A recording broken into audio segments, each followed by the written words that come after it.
We had stopped testing students in a way that would allow us to assess their abilities and to give them timely report on their progress. Some of you might remember that we had period exams every 5 or 6 weeks. Well, we haven't done that in years. Well, starting this fall, we're starting with the period exams again. We've told the students that things such as tutorial support that have been optional in the past are no longer optional.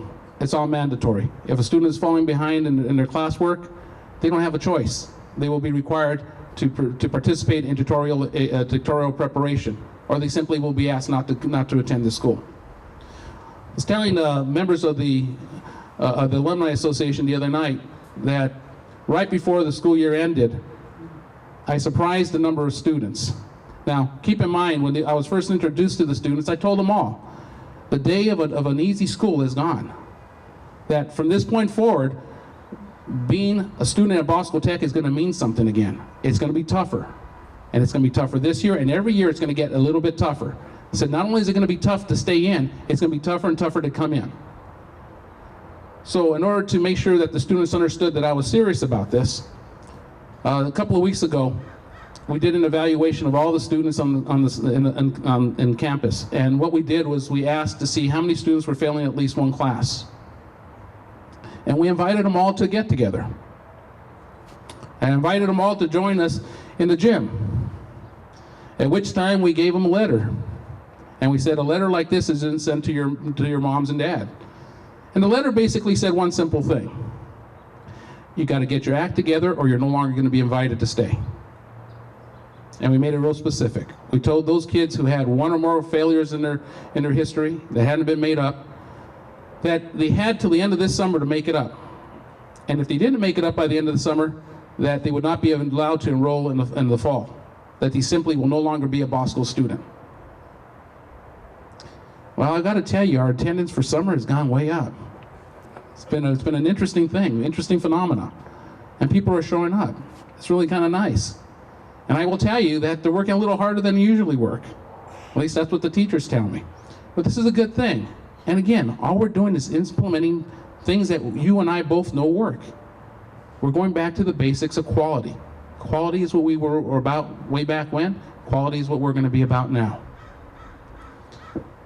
The other things that we have done to make things just a little different here is if you look around the campus, I was looking at your name tags and looking at the years, and I bet that if you look around the campus, this campus really doesn't look all that different than it did when you were here.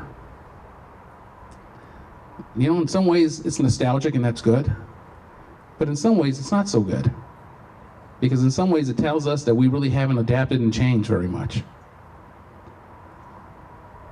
I met with students earlier this year, and actually it was at their request. It was not at my request. They wanted to see me.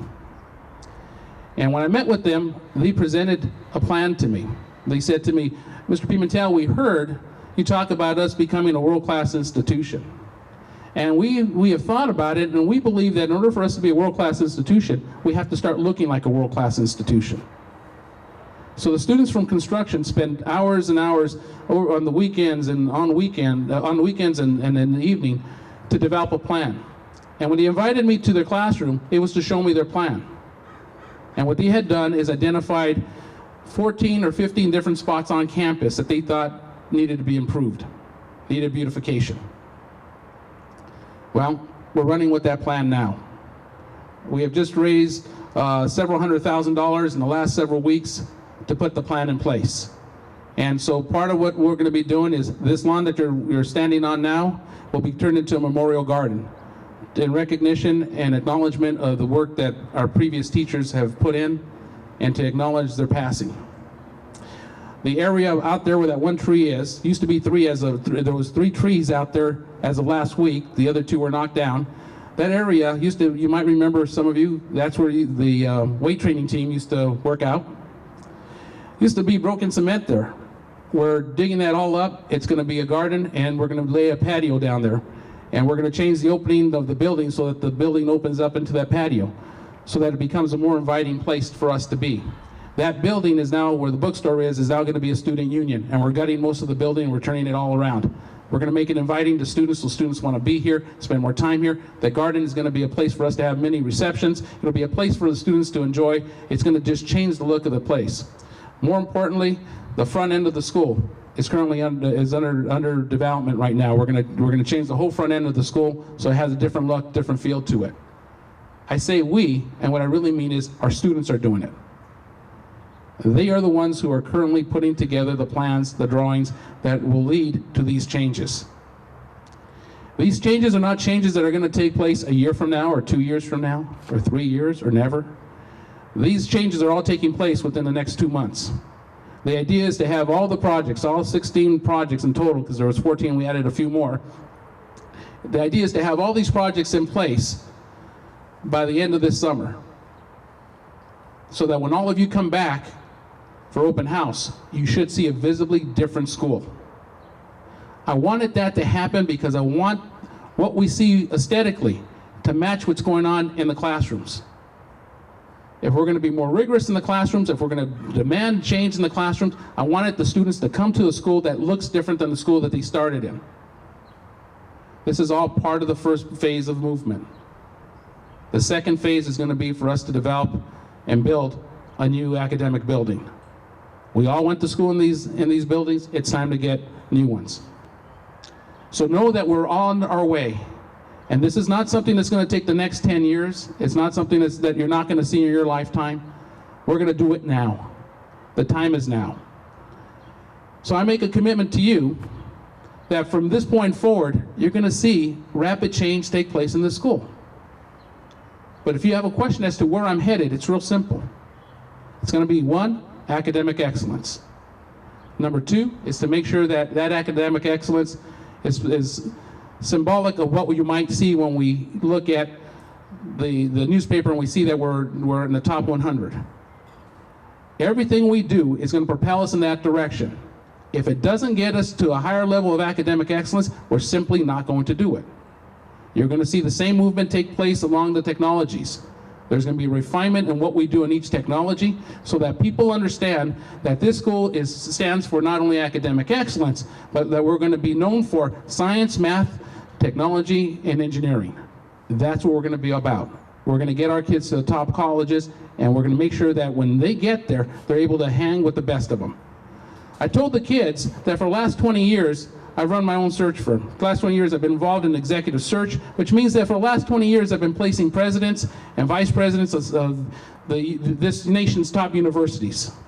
And I made a promise to them. I said, if you guys do your part, if you work hard, you get the grades, then let me do my job. My job is going to be to leverage all the relationships I've developed in the last 20 years to open the doors, to get you into the top universities. Because while I went to Harvard, and if you ask me how I got there, I couldn't tell you. I now figured it out.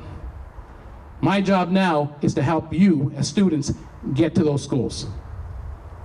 So I ask you now, as you enjoy something to eat and something to drink, I'm not asking for money. I'm going to ask for something more important. I need you to engage. I need you to come back. I need you to start to participate with us. It's not about the money, it's about the kids. It's not about whether or not you give a check for $5 or $1,000 or $10,000. That's not what I'm interested in. I want all of you to start to engage with us in a more meaningful way. And if we kept you away for whatever reason, then let me make amends. If you just stayed away because there was nothing here for you, let me tell you, there's a lot here for you.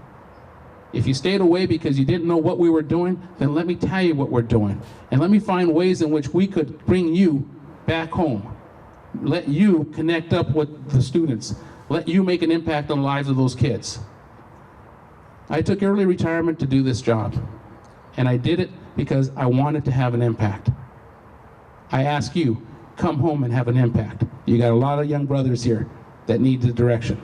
With that, I thank you all, and I ask you to enjoy yourself.